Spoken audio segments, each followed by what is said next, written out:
With that, I'm going to begin our first session and hand it over to my very good friend, Randy Scheunemann of Orion Strategies, also a longtime supporter and friend of Senator John McCain, who will organize our panel discussion. So, Randy, over to you. Great. Thank you, Kurt. The mic is working. Good morning, everyone. We've got an easy topic this morning, Trump administration foreign policy. And to discuss that, and I'm going to try to make this as interactive as possible, short opening statements from each of our very qualified panelists, and then open it up, I hope, to questions and comments from the audience. Starting from my right, Ian Brzezinski of the Atlantic Council, who's going to start us off. James Nixey from Chatham House. Zygimantas Pavilionis from Lithuania, former diplomat and foreign minister, ambassador to Washington. Tsikhelashvili from the Ministry of Reconciliation, Civic Equality in Georgia. I'm going to ask Katie to go second. And Peter van Praagh, who we fortunately, because of switching the schedule, have on our panel. Peter runs the Halifax International Security Forum. The 2016 election was widely heralded in the United States as a dramatic change in both domestic and foreign policy.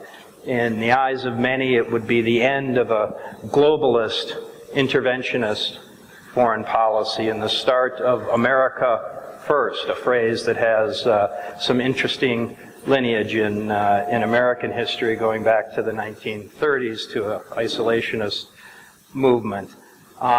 Since the election, we've seen an administration that has used military force in Syria, that signed very serious sanctions on Russia, and has agreed to increase U.S. troop levels in Afghanistan, leading some to wonder, to quote Ambassador Fried describing Wagner, whether the Trump foreign policy is better than it sounds.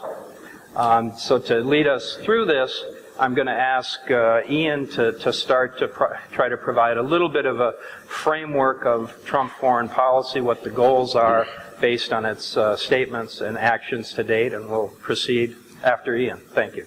Thank you, Randy, and let me thank the McCain Institute and the EPRC for bringing me to Georgia.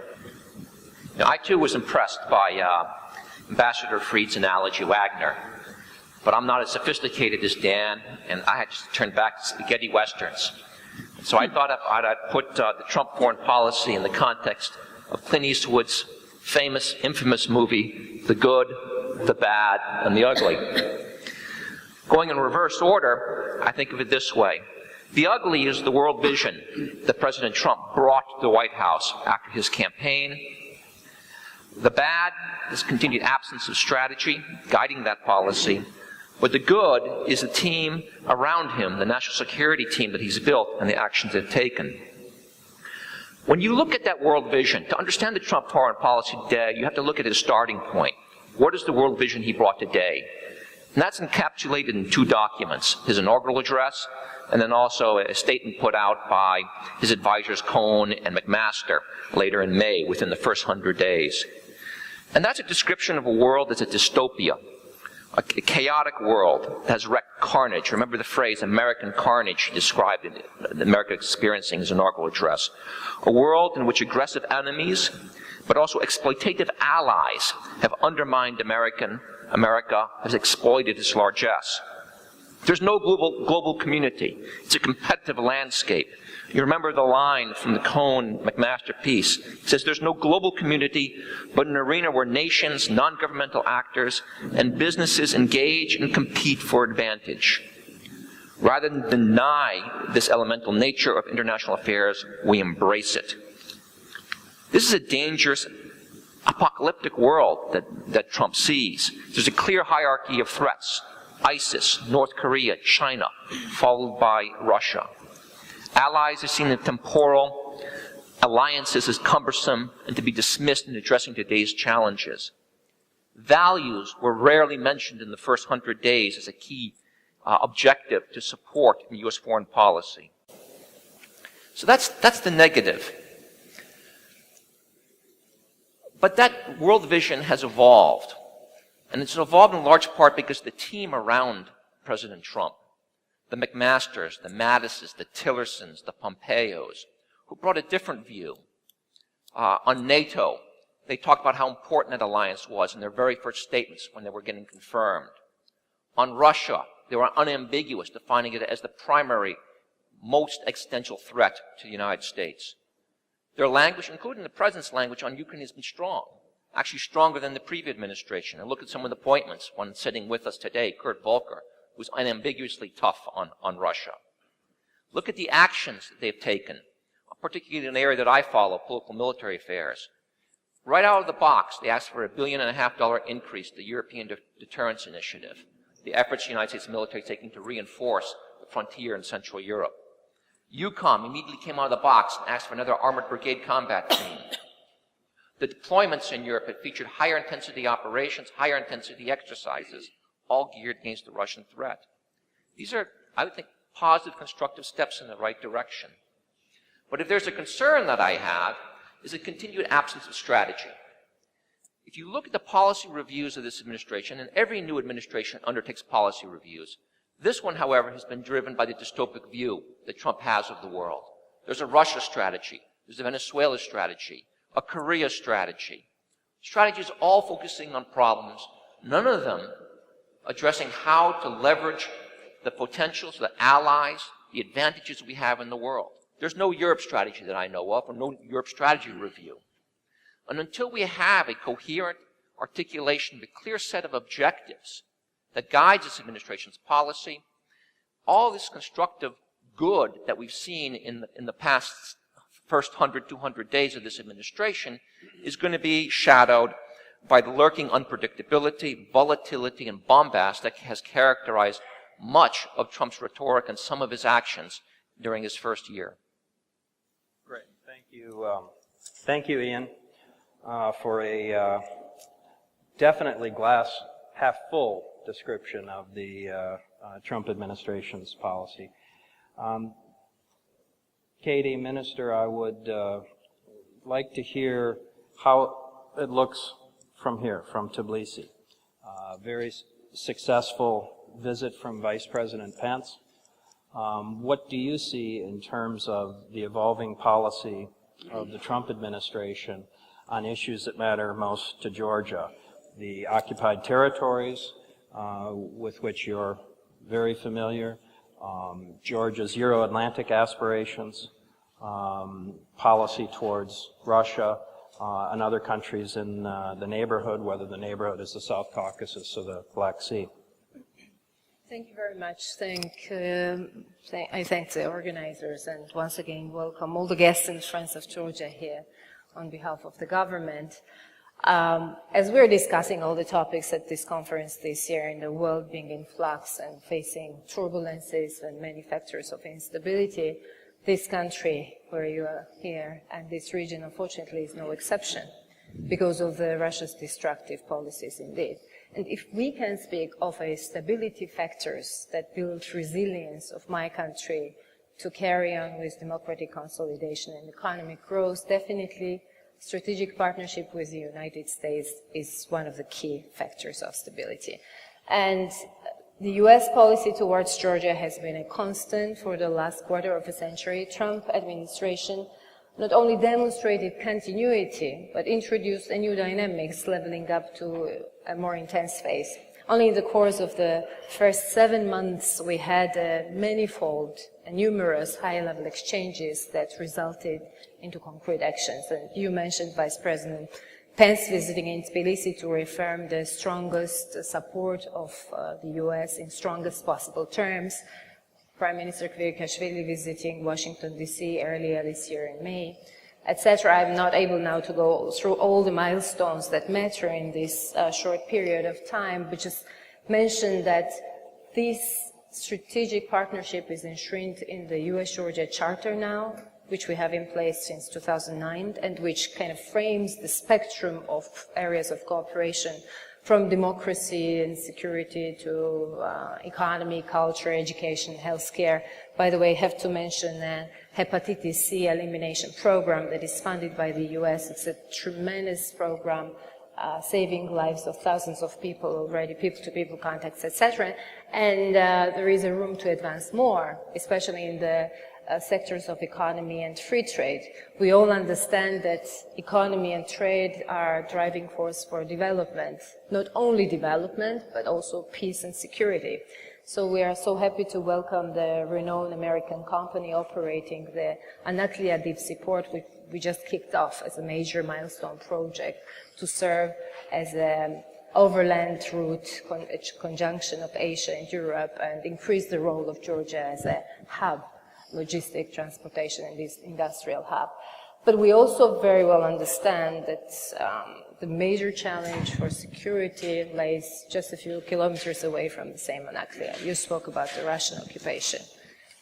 The situation on ground is anything but frozen. Russians are regularly boosting up the military presence, conducting over 600 tactical trainings and military drills of a different scale per year in occupied Abkhazia and South Ossetia.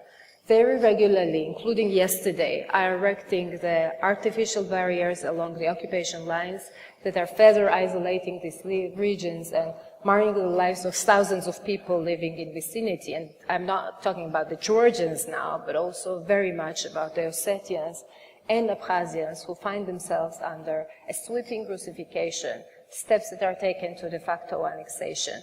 And at the end of the day, I mean, of course I can expand and inform you very much in detail of what's going on, but at the end of the day, when you look at this picture, at the security challenges, humanitarian challenges, grave human rights violations, up to ethnic discrimination of Georgians living now in the occupied territories, and everything runs contra to the needs of the population. It does not serve the interests of either Georgians or the Abkhaz or Ossetians. We all suffer.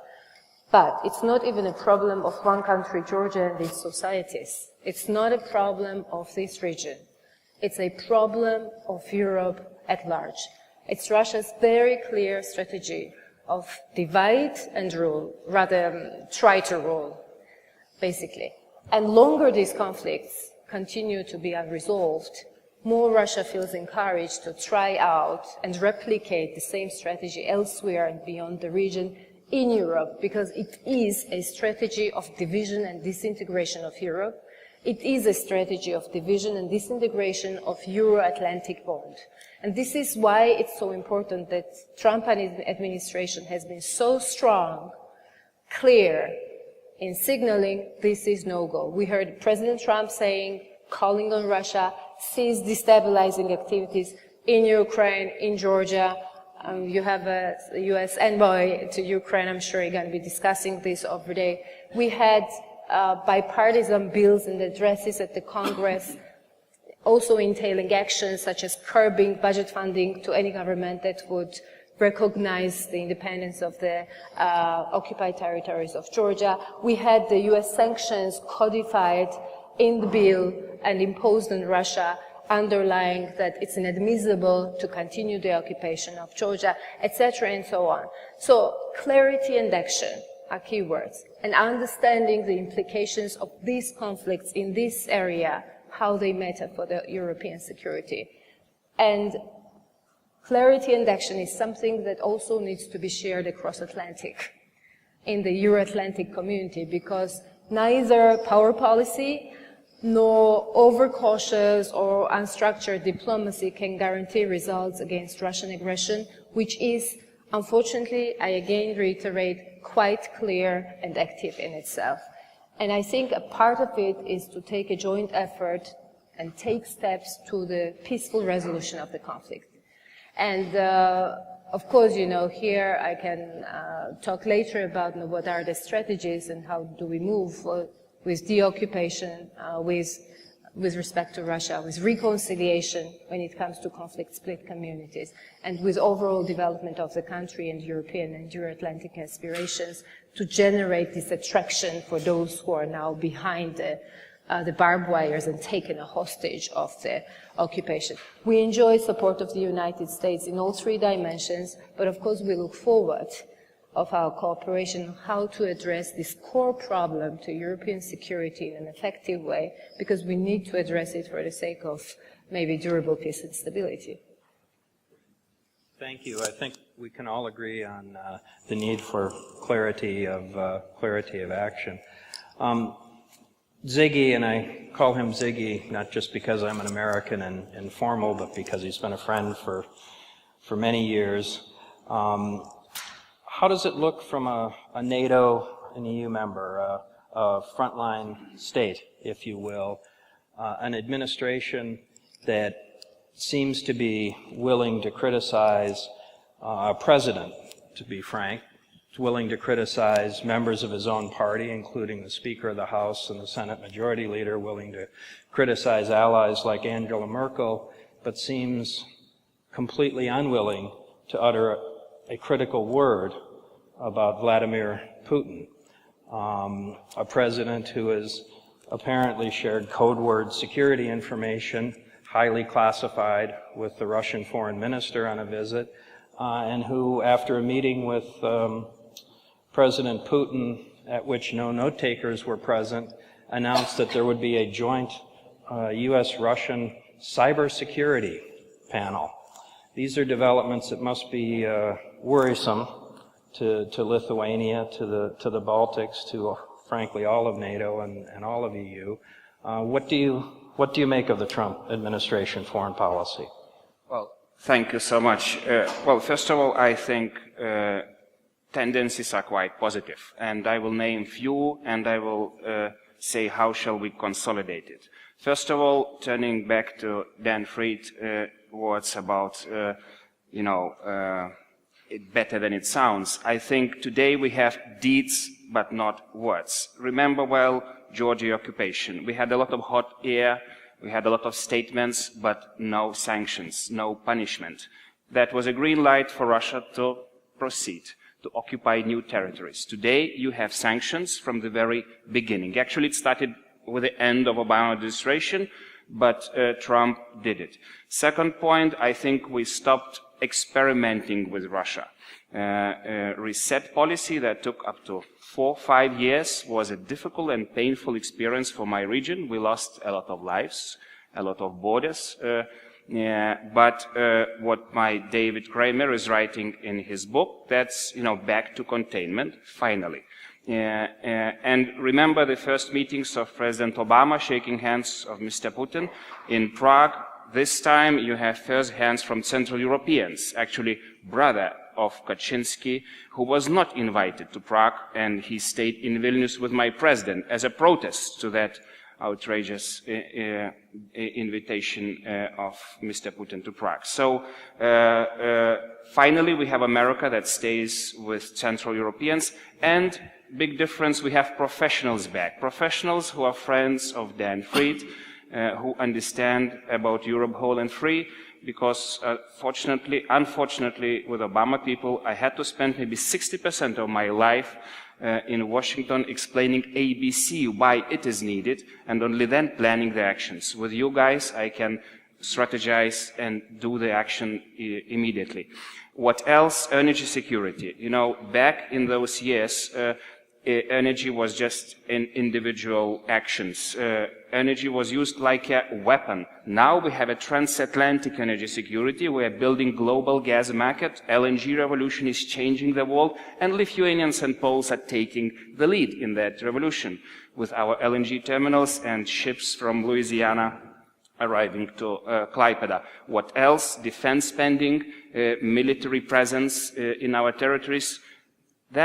Those are positive tendencies. So now how to consolidate it, how to make it work directly. I'm thinking about the red line drawn very clearly all around Russian territory, to use the words of Dan Fried, to push the Kremlin back. First of all, in Ukraine, lethal assistance, please, now.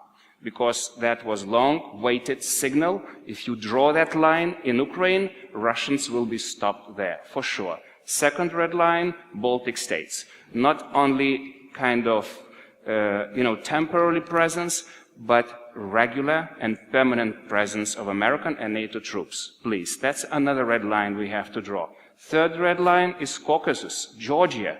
Map became an obstacle, not an instrument to achieve a membership perspective. I remember well Bucharest NATO summit with Kurt Wolk and others. We are lying to Georgians for 9 years already. Let's do it. Let's draw the map. And also European perspective. I am waiting for State of the Union address of Mr. Jürgen today. He will be enthusiastic about Balkan EU membership. Why don't we link it to Georgia? Why don't we show that this might be an inspiring example in the Caucasus to draw the line for Russians in that region? And few last soft things, of course, restoring truth-telling infrastructure all around the world. Russians are brainwashing our hearts and brains with their propaganda dramatically and in an outrageous way. Of course, continuing LNG revolution, and then coming back to my last point, what Dan mentioned in the very beginning of his statement yesterday. Look, this is not about geopolitics, not about territories or military and energy interests in Georgia or the Baltic states. This is about values. We want you to be back to who you are. And you are, first of all, democracy. Democracy that should never be taken for granted. So I worked hard to reinstall big democracy into Hillary's administration for 2 or 3 years. I don't see it so clearly in Trump administration foreign policy agenda, and this is insurance for me that finally Trump and his soldiers will die for me and Georgia because of values, because something that we share in our hearts with you from 18th century. Thank you. Ziggy, thank you for that powerful statement. The first part, I think, if Ziggy is to be believed, the glass is maybe even 3/4 full. James, let me turn to you, and I know you're a specialist on Russia more than a specialist on U.S. politics, which is probably fortunate. But what do you make of the Russia policy? We have an administration that has ignored the invasion and dismemberment of a country that negotiated a one-sided arms control agreement that required the U.S. to cut, but not the Russians, that canceled a missile defense program in Central Europe, that promised more flexibility after an election, and a president that mocked a debate opponent for living in the Cold War. I'm sorry, that was the Obama administration, not the Trump administration. But there has been a lot of noise, to put it mildly, about Russia and what may or may not have happened in the campaign. What has this meant in terms of policy? What will it mean? We can't talk about Russia policy in the Trump administration without mentioning a certain Robert Mueller and his investigative resources and where that may go, which will have a huge impact on foreign policy and the credibility of the administration. So please walk us through what Russia means for the Trump administration foreign policy. Okay. Thank you very much indeed, and thank you to the organizers, particularly Kurt, Nino, who I can't see right now, David, Kramer, in absentia, for easily one of the most significant. Out of hundreds and hundreds of events in a year, this is easily proven to be one of the most significant and important events on the circuit. Yeah, I'm not known for my half-glass, half-full presentations generally, but I can't help but agree with you and my co-speakers that I think that in spite of itself, that is probably a fair summary. Whatever the Russians were hoping for from this presidency, from this administration, it sure as hell wasn't this. I mean, I was listening to your list, Ian, of things regarding Russia, and I'm afraid, obviously, not having collaborated on what we were going to say, and I certainly had several of the ones that you wrote down. Obviously, sanctions and military strikes on Syrian government targets, Kurt's appointment were all on mine, but you can add to it quite easily. But I think what was high on the Russians' list was Russian prisoners not being released, the Viktor Boats, the Seleznovs of this world. That hasn't happened. Espionage capability from the Russians has been negated, or restricted, I should say, really, with the confiscation of properties and expulsions. And of course, most of all, and I think a grand bargain with Russia, even by stealth, actually, is looking further away than ever before. In fact, it was looking more likely under Obama, considering the the statements that he made towards the end of his presidency. So, I mean, there's no doubt that the shine has come off. If Putin could have been said to have had a good 2016, then I think it must follow that he's had a very poor 2017. Relations are, if not reverting to type, then they are worsening. I don't wish to sound glee about that, but relations are what they are. We're not after better relations for the sake of things. They have to be based upon something. But the fact of the matter is, as Frolov said the other day in Republic.ru, хуже, чем Obama. Whether the Russians themselves believe that Trump has been incapacitated by the deep state, or whether they better understand that America's institutional, constitutional checks and balances on the inappropriate exercise of power have kicked in, I don't know. Some Russians, as far as I speak to them, genuinely believe their own delusions, and some are much smarter than that and don't. But either way, we all know, I think, that this was a systemic response, despite what the president may have wanted. And we certainly see the reflection of that back in Russia, whereby Russian state-approved TV news is running more and more stories which are critical of Trump personally. I think it's important to just, as an addendum, to talk about the economic dimension of the relationship as well, because that is thin, and it's magnified the other problems. The Russian economy doesn't look like it's heading anywhere good. The economies just aren't compatible. Russia doesn't produce anything that the United States wants, and you can't change that. But the Kremlin doesn't understand that. Successive presidents have tried to base better relations on the engine of the economies, but they've been frustrated by the fact that they're just not natural trading partners. The reality is that Russia needs a lot from the United States, but it doesn't have much to offer in return. Perhaps an easier life, but not much. So that's my glass half full, but I can't help but a slight glass half empty. I think you still have some basic problems, which is that Trump and Tillerson are going into bat against the masters, against Putin and Lavrov, and I think they are somewhat outweighted there. More importantly, I tend to believe that Russian diplomats outmatch their European and American counterparts in skill, in language ability, in experience, for sure. That's been well documented. And I'm not even entirely sure, for one point I might disagree, but I'm not sure we have entirely stopped experimenting with Russia. I'm always reminded, I'm conscious of the fact that here, love it as I do, we're in a bit of a bubble, and we all are of broadly speaking one mind, and I certainly think that in the policy community in Washington and in London never stops thinking, how can we cooperate, how can we re-engage, what would it take, who must we sacrifice? So I'm not sure of that, but those are my glass half empty parts. But in conclusion, I do broadly agree that the Trump administration makes Russia policy, not Trump. But I think there's twists and turns still to come. I mean, you can't.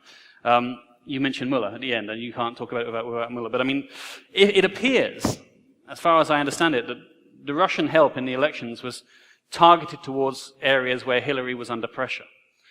If that can be proven with the demographics, then that's the greatest political crime of the 21st century, and then we really are in collusion territory, which of course was the US intelligence assessment all along. So there's a lot more to come. However confusing it is for us, of course, I would argue that the Russians must be just as confused as perhaps we are. If we've never seen this kind of incoherence before, then perhaps they haven't either. But overall, I think it tells the Russians that they will not be consulted by this administration, which is what they wanted. And the administration doesn't care if Russian feathers are ruffled. Great. Thank you, James. Peter, I'm going to ask you to clean up a little bit, and let me maybe set the stage just a hint. It can be argued the U.S. has now had 2 presidents in a row, consecutive presidents, that believe the American role in the world either should be reduced or has to be reduced because of factors beyond our control, that the American role in the world isn't, and we keep quoting Ambassador Fried because he's been such a mentor and inspiration to all of us, but that it isn't just a cyclical sag, but in fact a structural change. Can you comment on that and how you look at Trump foreign policy? And I know you've given, as you always do in the lead up to your very impressive conference in Halifax in November every year, you're looking at the agenda and how you put this in context. So perhaps it's appropriate that, I'm very pleased you're able to be on our panel, and appropriate that you can be our final opening speaker. Randy, thank you very much. Ambassador Dan Fried is here, and people have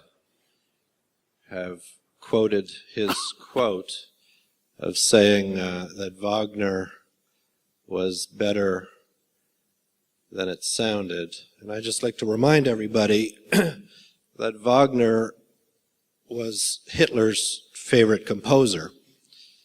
And I do think that looking at where we are now, we have to listen to the words of the man we are talking about, who is leading the United States, and understand that there is no freedom agenda being led by the United States. To Randy's point, although he did not say it, I would concur that there is a straight line continuation from Mr. Obama to Mr. Trump that a lot of people don't like to admit. But in fact, the way that they're looking at the world is not so far off.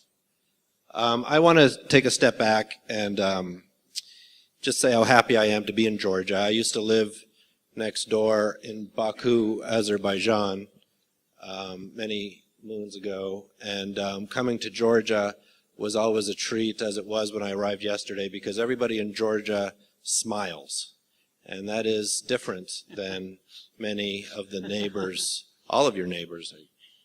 I could say all of your neighbors, and it's a real privilege to be here. I want to thank Nino and the EPRC for putting this together. It's really fantastic. Kurt Volker, thank you for including me. I also want to take a moment just to mention somebody who's not here but whose name has been invoked throughout, and that is Senator John McCain from the McCain Institute. We all know that Senator McCain is facing a serious challenge, and everybody here who I know is a supporter of John McCain and his efforts in Georgia specifically wishes him all the best. I also, and this is relevant, I'm not doing this just, I'm going to come back to it, but I want to acknowledge there's a group of Americans who have really taken Georgia to heart and have helped this country. One of them, my mentor, Ambassador Nelson Ledsky, is no longer with us. Also Ron Asmus, who was my colleague and friend at the German Marshall Fund. Tony Blinken, Bruce Jackson, David Kramer, of course, Kurt Volker, of course, Dan Koonin, Mark Mullen, Ian Brzezinski, and of course, our moderator today, Randy Scheunemann. I'm going to come back to that in a minute. There are a lot of reasons for Georgians to be nervous about the government of the United States of America, and I'm happy to talk about them because I think that everybody needs to be honest with what we are facing. But thinking about this panel, there are at least two good reasons to be optimistic, and I'm going to emphasize them. Neither of these points have anything to do with Donald Trump. Number one, as Honorable Member of Parliament mentioned, is that the United States is a democracy. And the United States is not only a democracy, the United States is a fiercely democratic society. The United States eats its elite for breakfast. And it does that over and over and over again, and we saw it again in 2016, that the attitudes and the opinions of the people of the United States matter. And the people of the United States like fellow democracies. And that is, they like the underdog, they like to support countries that share those values that go back to the founding of the Republic. And that is very important to understand, that whether there is a political leader who does not emphasize freedom or democracy, the people of the United States do care about freedom and democracy.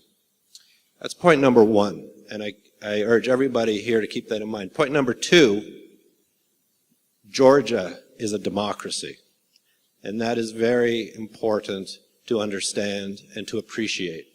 There are some people who think that Georgia is strategically interesting to the United States because of its geography or because of its commitments in Iraq and what it's done.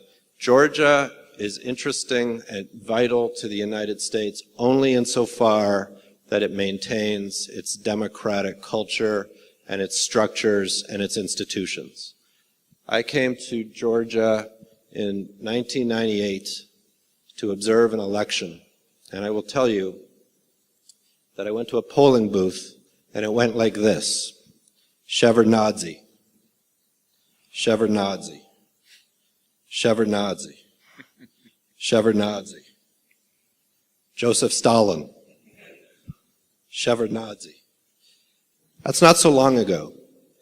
And what this country has done since 2000, well, however you want to measure it, but certainly since 2003, is unique in the former Soviet Union, and it's very, very important that everybody acknowledge that, and that the Georgians themselves understand that it is that achievement that makes you relevant in Washington, D.C.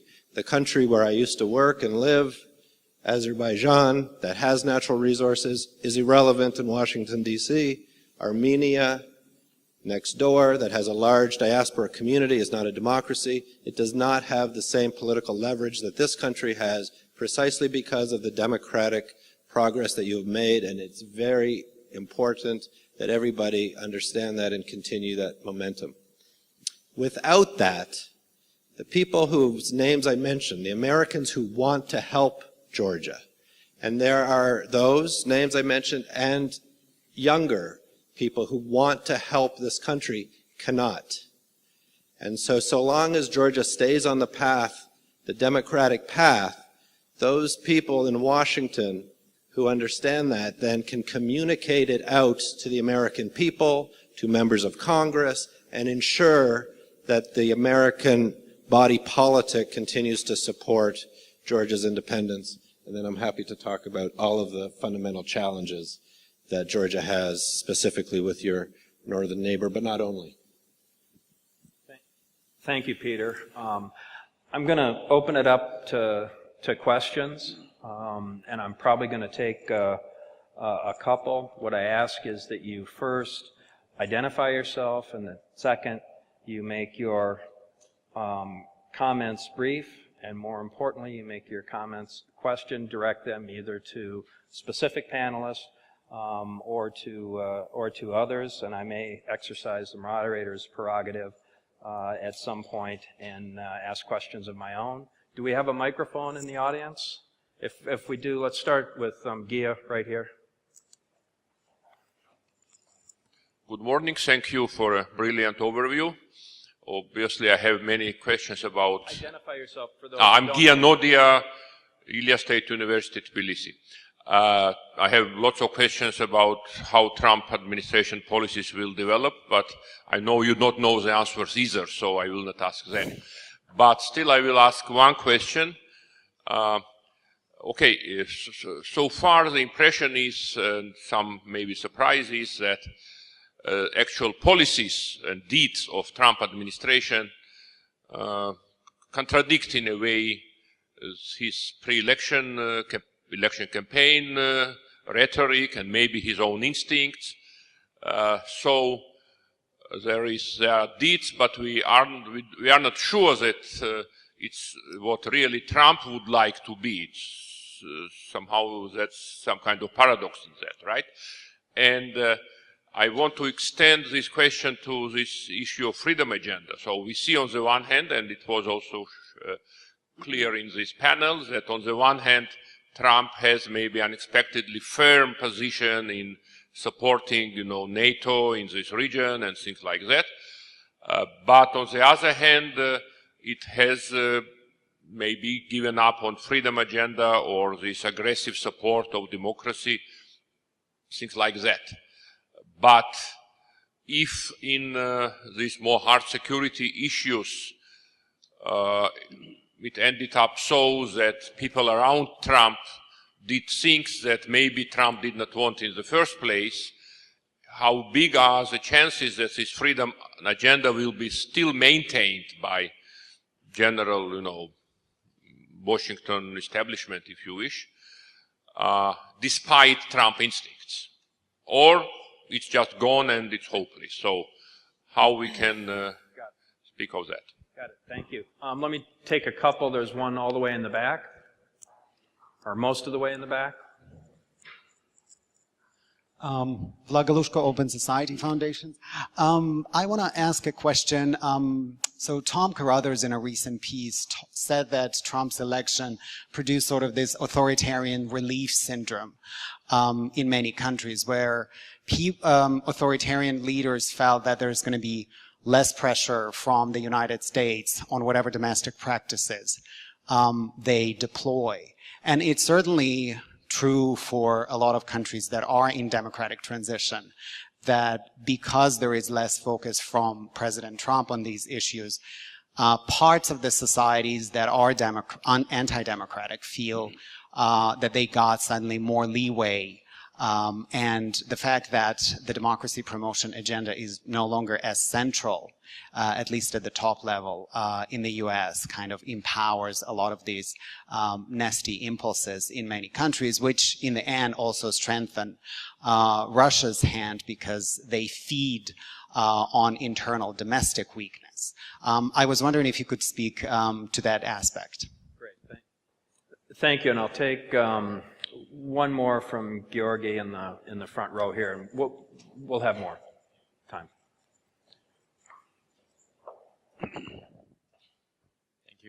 Thank you. Just very quickly, I'm Georgi Gandelaka with the MP with the European Georgia.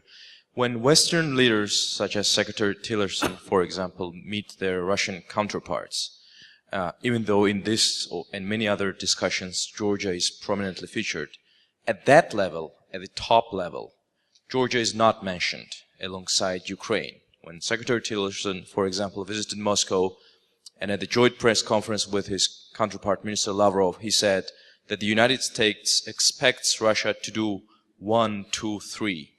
Georgia is not mentioned in that menu. Nor it is, for example, when President Trump met Minister Lavrov or NATO-Russia Council, and so on, at that level. At levels below, sometimes we hear about Georgia. But at that level, we never hear about Georgia. Even though we heard about Georgia, even during reset. How would you, and my question would be to Mr. Nixey, and perhaps Minister would like to reflect on that. How could that be explained? Thank you. Okay, so briefly, if any of our panelists want to address the first two questions, actually very similar. Whether the freedom agenda, is there an authoritarian relief syndrome breaking out around the world because of the Trump election? And then the specific question to James and to Katie, why is Georgia not mentioned more? So very brief, because I'd like to take some more, but let's start with Ian, and we'll just go right in order. Let me make 2 points on policymaking and the freedom agenda. On policymaking, you got to understand that this administration doesn't have a coherent structure or decision-making process to develop strategy. It continues to be, after about 9 months, ad hocery. Maybe that will evolve as he brings in more personnel and the relationships between his key administration officials consolidate. That's how I would answer the question, why wasn't Georgia on the list? But it's interesting that Pence went to Georgia. which is a reflection, I think, of probably the kind of the emphasis we want the administration to see. On the freedom agenda, think of foreign policy of the Trump administration in two phases. The first 100 days, which was dominated by the dystopic view, the dismissal of NATO, the valueless agenda that Trump brought to the White House. And that was underscored in his inaugural address and the first Cohen-McMaster op-ed, talking about a competitive world. Then you go to the next 100 days, after there have been some personnel changes in the White House. And you have the emergence of perhaps something that's more towards what you're looking for. You have the Warsaw speech, a personal and forceful defense of Western values by the president. A strong reaffirmation of NATO Article 5. He called for and blessed a strong Europe as a positive thing. He called for NATO's adaptation. And then if you look at the Cohen-McMaster piece that followed that speech, the first line of that op-ed is, the United States should be furthering advancing American interests and values and to strengthen our alliances. It went on to say that this is the best possible outcome for America and our allies, and ended by saying our values are worth defending and promoting. Is that a freedom agenda? No. Is it a step towards that compared to the first 100 days? I would say yes. And the challenge before us is to try to further that direction in policy so something more akin to a freedom agenda becomes a defining element of this administration. James, but just to clarify, Ian, I do believe the affirmation of Article 5 actually did not take place in the Warsaw speech. In fact, reports indicate that the president himself personally struck the words out of the Warsaw speech. But some days later, Brussels, but some days after not mentioning it with the Romanian president, I believe it was something like a hostage statement after all the criticism. The president did utter the magic words about Article 5, not necessarily giving a lot of aid and comfort to people who wondered whether he truly believed it. James? Okay, thank you. Georgi picked up on my comment that, by and large, Russian diplomats tend to outclass their Western counterparts. Obviously, present company accepted, with Kurt and Dan in the front row here. But there's a very, very good and horrifying article by somebody whose name I can't remember, James, not either of the Jameses in front of me, on the experience differential between Russian diplomats in NATO countries and NATO countries' diplomats serving in Russia, and it's about 1/5, 4/5 effectively in terms of their experience, and it makes quite horrifying reading. Can anyone remember the name of the author? Does that ring a bell with anybody? I'll find it and send it if anybody wants it. Somebody will Google it. Yeah. So I do genuinely believe that. So, but I mean, on the second part of your question, Georgi, I mean, why don't we hear about Georgia? I think it's because, I mean, again, it goes back to the point about the bubble. I think people probably don't care. And in that respect, Ukraine's misfortune has been very good for Georgia, because people care about Ukraine. I don't know why that is, if it's size, population differential, geographic proximity, but obviously Georgia's pain is Ukraine's pain. We've had a roughly similar amount of territory stolen, percentage-wise, that is. And so I think that Georgia ultimately will profit from that. But it does tend to be an afterthought in the minds of these diplomats who I'm talking about, who are less experienced, I suppose. Just very briefly on what Geir was saying, and I certainly would agree with everything about you're saying about Trump's sort of impulses, but I think it's worth saying that because Trump certainly doesn't care about Georgia, by the way. I mean, he cares. It seems quite. He perhaps cares a little bit more about Azerbaijan. It's a system he understands a bit more. It's a dynasty. It's a family business. Saudi Arabia, where he's gotten on best, his most successful trip. It's a family business. He understands that. I don't think he understands Georgia quite so well. Oh, and no one's mentioned Tillerson, really, who seems to not be unable to break out from his CEO mentality, unlike some of his senior counterparts. Great, thank you. And briefly, because I'd like to get at least one more round in, but Ziggy. I don't think that we will be able to change Trump, but we can change ourselves to change Trump. And, paraphrasing Kennedy, don't ask what Trump can do for you, ask what you can do for Trump. And that's easy. I think a reply from this panel, 3 points. Stay the best democracy in the region. Don't kill each other, don't imprison each other, stay united. In the second row, you have 2 Lithuanian prime ministers, conservative and social democrats. They criticize each other like hell, but they stayed together on foreign policy, and that is a tradition of 27 years. Learn from us. Second point, be the best economy. Use reforms. Use the time. You have majority. Be the best. Be Estonians in the region if you want. And third, unite with guys like us and lobby Washington. It would be good to have Poles on board. We do it for Ukraine. We can do it for you. Let's unite like you did it with Vilnius Group. You remember it well. You created it, and we did it. So three things, and Trump will be with us. I like that. Actually, we're not going to kill each other, definitely assure you, I guess, at least, from my side and our side. So we're having a different ambition, and I think that's a good recipe. But as concerning the question, all my introduction was about to stress that we did get a strong and clear messages of support from Trump administration, perhaps in stronger terms that we may have heard in the continuous policy of the years before. Do we want to be present on all agendas, the high-level agendas? Of course, yes. And this is an effort that Georgia is undertaking, and it also relates to the core question, is the problem in Georgia understood in its full scale? That was another question that I tried to pose during my introduction. Unfortunately, back in 2008, and not to speak about 90s, because actually this conflict dates back to 90s. It doesn't start from 2008. It's a part of the same cycle in Georgia, Moldova, Azerbaijan, Armenia. Now Ukraine has been the last. So understanding sensitivities perhaps were not as much there as we all wish to be. Also in 2008, did we have sanctions on the US? Or did we have rather attempts both from the European partners and the US, which is understandable. Nobody wants war with Russia, neither we do. Kind of to reset, to somehow accommodate, etc., which in Russian translates as a green light. It's a different language, not only literally. It's a different language, different mindset. It translated into green light to Ukraine. And then all the rest has followed, and the Middle East, and today German Interior Minister discusses the possibility of Russian intervention in the German elections, not to speak about what we had in the context of American elections.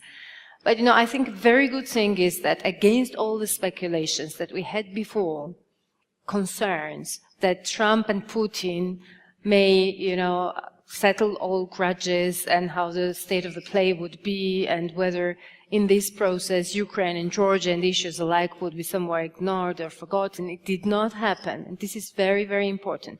Of course, the effort is to be taken that we are present at every single format. It needs to be present at every high-level discussion because it matters. Peter, briefly. Yeah, very quickly. I'll just say that something is happening inside the United States that and people are trying to still figure it out. Mr. Trump has put his finger on a pulse, but Americans, and you can talk about why, exhaustion after Afghanistan, Iraq, the housing crisis, all sorts of things. Americans are tired, and we have a new president that was elected because of frustrations with how things are going. I would just say that America often is late to show up, but America shows up, and its history proves that it does the right thing. And my guess is that the American people, when confronted with a challenge, a global challenge, are going to encourage this government to follow that tradition of doing the right thing, and leave it at that. Let me take another another round from the audience. Start right here.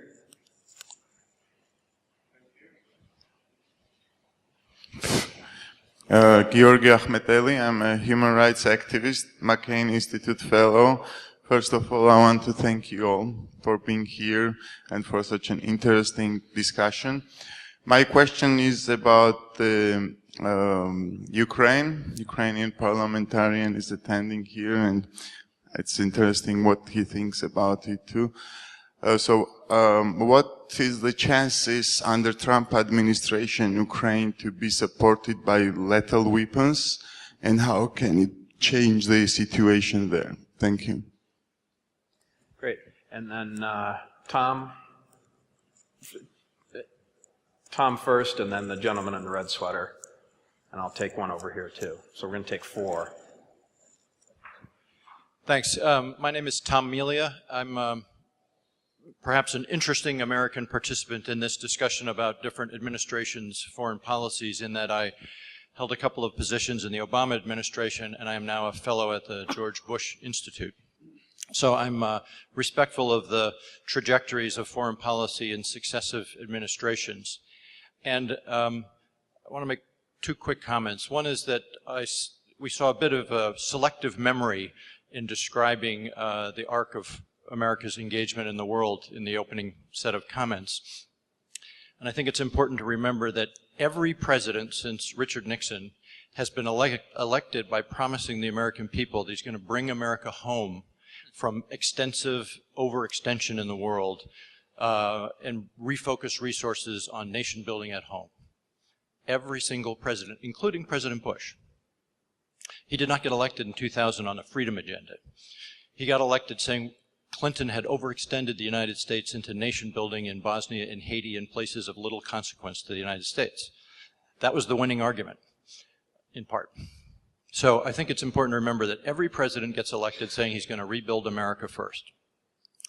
And then the world throws stuff at us, and stuff happens, and there's a learning curve, and it's usually centered around the president in the administration, who goes from being an American politician to being a global leader.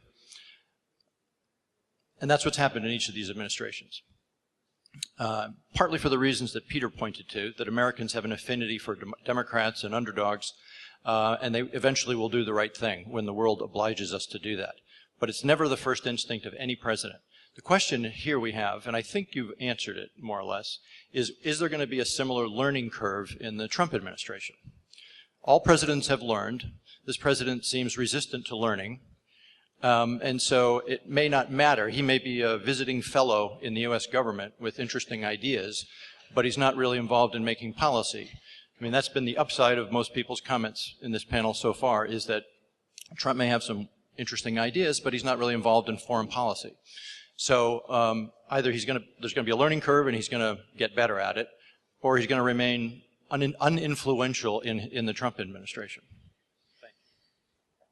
Thank you. The gentleman in the red sweater, and then over here.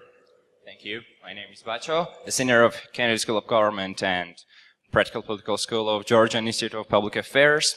And before I'll ask question, I'll be very brief that back in 2015, Harvard's political researcher Graham Allison published a book about U.S.-Chinese trade relations, where he suggested pretty worthwhile concept of so-called Thucydides trap, which is that when a rising power challenges the dominant of an established power, that dominant power is likely to respond with violence. So the question is, will we face this Thucydides trap in Caucasia and precisely in Georgia for our milestones? And will we face a welcome return of history? Thank you. A welcome return of what? I'm sorry? Oh, okay. And then final question over here. Hi, yes, my name is Sandra Kaduri. I'm an independent consultant. My question is really about what American people stand for. And you suggested Americans do care about freedom and democracy around the world. But I would suggest a lot of people have been disenfranchised right now in the US and other places in Europe. And my question is, who's representing those people who care about international affairs right now? And who's representing nation states, presidents, parliaments, Facebook? The people themselves have been given a lot of power lately, but do they really have it? Do we need a new construct in democracy to represent people who feel disenfranchised right now? And secondly, in nation states, we do need more leaders to represent the global agenda, the democracy agenda, combat global problems like climate change. Which leaders need to come forward now to push those global challenges and collective responses? Who needs to represent those? Because we do need some more leaders coming forward. Thank you. And Kurt's starting to signal me, so I'm going to ask each of the panelists, we'll go in the reverse order now, starting with Peter, to fold in any closing comments in addition to addressing any of the questions you wish to address. Lethal arms to Ukraine, learning curve for the president, Thucydides trap, which probably applies a lot more in Asia and the rise of China than it does in this part of the world, and the disenfranchised, and the role of the disenfranchised. I'm going to very quickly, because I know we're in time, and so it's a difficult one, but you've put your finger on something that's vital, talking about disenfranchisement and a certain frustration. I would suggest to you that the election of Donald Trump might very well be the beginning of the cure of what ails us. How? In the following sense. People are motivated. People are activated. Anybody who did not vote and saw somebody come to office who they didn't think was going to come to office are changing the way they think. And I'll only speak about the United States, but the institutions, there was a lot of alarmism right after the election. Who can control him? The American system works. The checks and balances and the Constitution works, but there are other checks and balances as well, just in terms of the professional civil service. And more than anything else, it's the American people who will wake up and who will legally, whether it's through protest or through different ways, and we'll see. And we'll see how it goes in the midterm elections. The American system is dynamic. On Tom's point and others, I do want to end on a hopeful note, which is this. The President of the United States represents the United States. He has no choice. That's his job. This President of the United States likes to win. And should he understand the challenges that face the United States, and that winning means a win for him and for the people of the United States and, frankly, for the people of the world, he will learn. Because this is not a man who is going to be embarrassed. This is not a man who's going to sit idly by while gains that other presidents might have made fall apart. And so I do think there are some reasons to believe that over the course of time, and he might, I don't know exactly what phrase, but be boxed in to doing some things that people in this room would like to see him do. Thank you. Katie? Minister, sorry. Well, I think I would rather make a general concluding comment as I understand, and again, reflect on the Georgia part of the U.S. foreign policy, and again, once again, stress that what we see, it's quite an outstanding cooperation going on a very good track, a rising track, and we look forward for that to continue. This country works very hard for what you spoke today at the panel, for democratic development, for quick economic growth. But we also work for peace every single day. It's easy to say peace is a priority, but it's an everyday job against the background of everyday provocations. When I go out of this room, the journalists might again attack, and something I may not know during these 2 hours may have happened, like yesterday they were digging the ditches along the occupation line in one of the villages that straddles through this village, cuts the farms, blocks the people from access to relatives and lifeline infrastructure.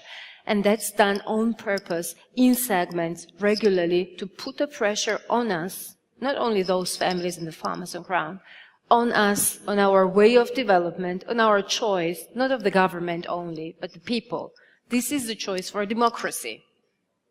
This is a choice for Europe in the European way of development. This is blackmail. So we are pressured every day to revert from this course. And I would like to make all, I think you do, but again, understand that it's a difficult job to do. And of course we do appreciate understanding of it and standing by in that very difficult task. And this is what we hear from Trump administration so far, and America generally. I mean, as we talk about Trump administration now, but again, as I said, for the last 25 years, as we celebrated the 25 years anniversary of our diplomatic relations recently. Thank you.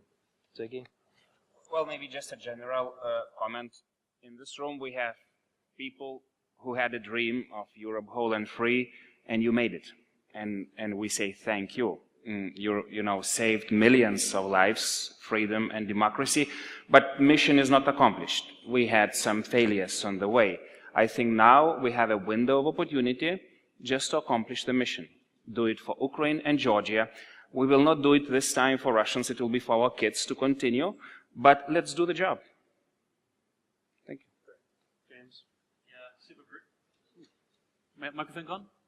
No.